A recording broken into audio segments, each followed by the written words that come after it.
Je suis Marie de Paris à Fil, je suis commissaire d'exposition et critique d'art depuis plus de 20 ans. Originaire de Lille, mais je vis à Paris depuis... J'ai fêté l'année dernière mes 20 ans de travail.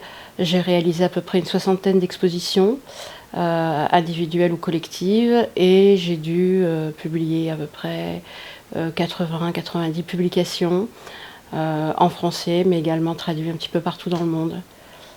Je n'ai pas le souvenir précis d'un moment où j'ai pris conscience non seulement de ce que ça pouvait être qu'être une femme par rapport à être un homme, par exemple, ou de ce que pouvait être le féminisme. Néanmoins, c'est une question qui s'est construite en moi par rapport à mon histoire personnelle, par rapport à des expériences de vie, et ensuite par rapport à une pratique curatoriale qui m'ont progressivement amené à des réflexions plus approfondies sur ces différents sujets.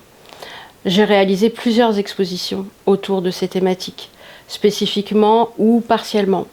J'ai réalisé par exemple une exposition qui s'intitulait Vénus Vesper, qui interrogeait l'identité de qu'est-ce que c'est qu'être une femme, ou imaginer un peu 24 heures dans la vie d'une femme.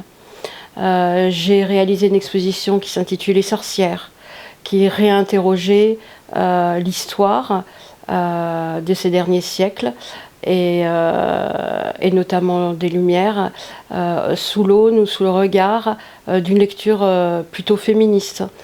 Je viens d'une famille que j'aurais aimé dire traditionnelle, dans le sens où hommes et femmes avaient des fonctions bien genrées et naturelles, de mère, épouse, travailleuse, homme, époux, travailleur.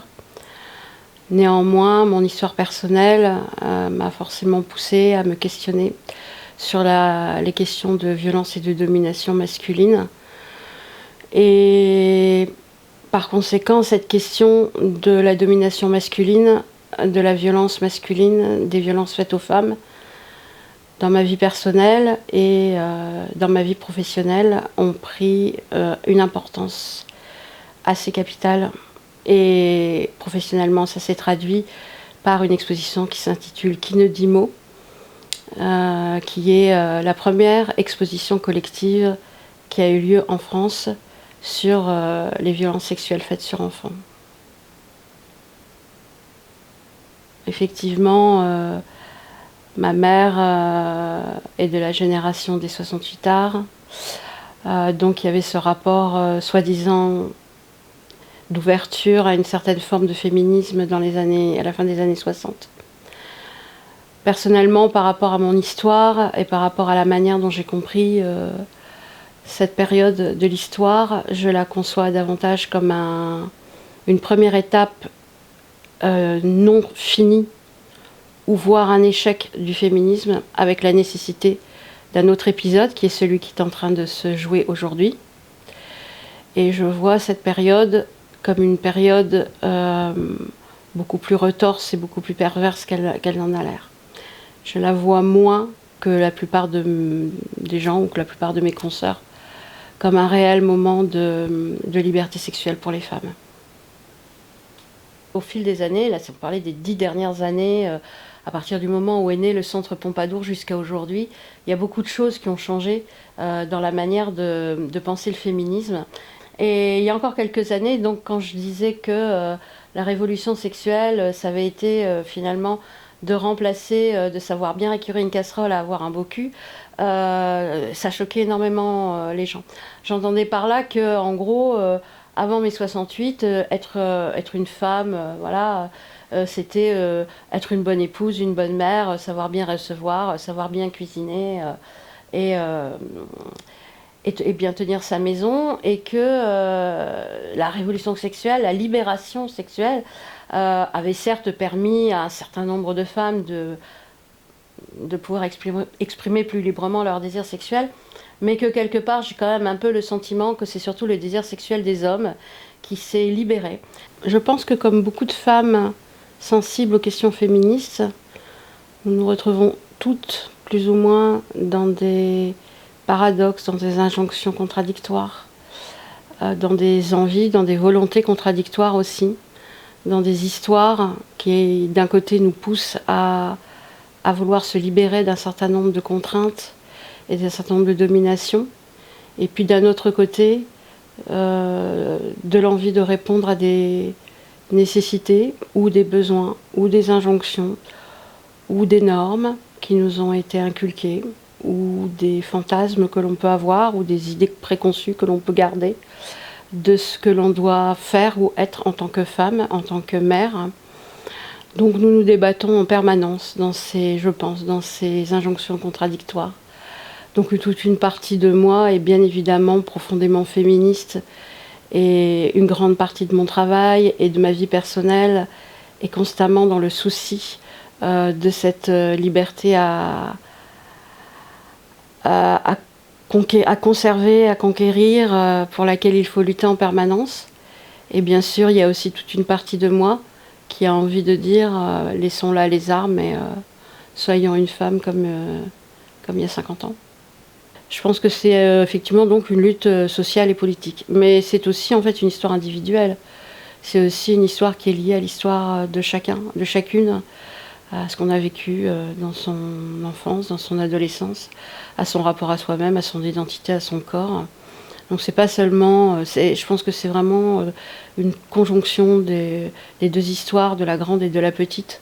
À la fois, effectivement, c'est un mouvement social et politique qui doit prendre son chemin, qui doit, on peut l'espérer, se faire hommes et femmes ensemble, mais et qui en fait doit entraîner avec elle toutes les classes sociales de manière indifférenciée. J'ai tendance à croire que les luttes féministes ne pourront pas se faire sans les hommes. Je n'oppose pas radicalement, comme le font certaines féministes, le genre féminin au genre masculin. Je ne suis pas complètement convaincue du all men, même si les chiffres voilà, sont là, sont présents et montrent effectivement que la violence est principalement masculine. Très souvent, on ajoute au mot masculinité le mot toxique. Et la masculinité toxique devient quelque chose de tellement récurrent, de tellement ordinaire que quand on est un homme, comment assumer sa masculinité sans risquer de tomber dans cette toxicité qui est là, qui est peut-être déjà présente. Il y a probablement beaucoup d'hommes qui se demandent est-ce que j'ai pas été toxique un jour, est-ce que je ne suis pas toxique, sans le savoir, sans le vouloir, parce que j'ai été élevée comme ça, parce que je n'y ai pas pensé. Donc en tout cas, je pense que oui, c'est difficile d'être un homme aujourd'hui. Il y a des hommes qui, par sensibilité, par histoire personnelle, pour des X multiples raisons, peuvent choisir de refuser leur masculinité et refusent d'être un homme, tout simplement. Il peut y avoir le contraire aussi, des hommes qui vont au contraire décider d'être plus que jamais des hommes et reposent à nouveau la question de qu'est-ce qu'être un homme, qu'est-ce qu'être une femme, de manière absolument radicale. Ici, effectivement, en Europe, la question de la dissolution de cette binarité nous paraît une question d'actualité, qui est forcément quelque chose qui est en train de se faire dans l'histoire. Or, il y a dans le monde des tas d'endroits où la non-binarité ou le non-genrage, on va dire, des activités, qu'elles soient sociales ou familiales, ou etc., n'est pas du tout une évidence et que c'est pas du tout à l'ordre du jour, au contraire. Donc on est très très très très loin de ne plus avoir à questionner la non-binarité. Il y a quand même encore beaucoup de pays où, sans même parler de genre, parlons juste simplement d'orientation sexuelle, il y a déjà quand même encore beaucoup de pays dans le monde où ces choix d'être, d'exister, sont fortement, voire mortellement pénalisés. Effectivement, dans le même temps, politiquement, on a quand même, à de rares exceptions, comme Mélanie par exemple, un vivier d'hommes politiques à la masculinité bien présente, et pour certains probablement toxiques. On peut parler de Trump par exemple. Et oui, effectivement, il ne faut pas imaginer que les hommes vont laisser les choses se faire sans réagir et vont laisser leur place gentiment en disant mais je vous en prie mesdames, prenez notre place, faites ce que nous faisions pendant des millénaires. Bien sûr que non, bien sûr que d'une certaine manière il faut s'attendre à la lutte et bien sûr on voit qu'il y a une résurgence de masculinisme hyper violent et qui est en fait forcément le pendant, j'allais dire logique, de cette guerre larvée qui est en train de se construire.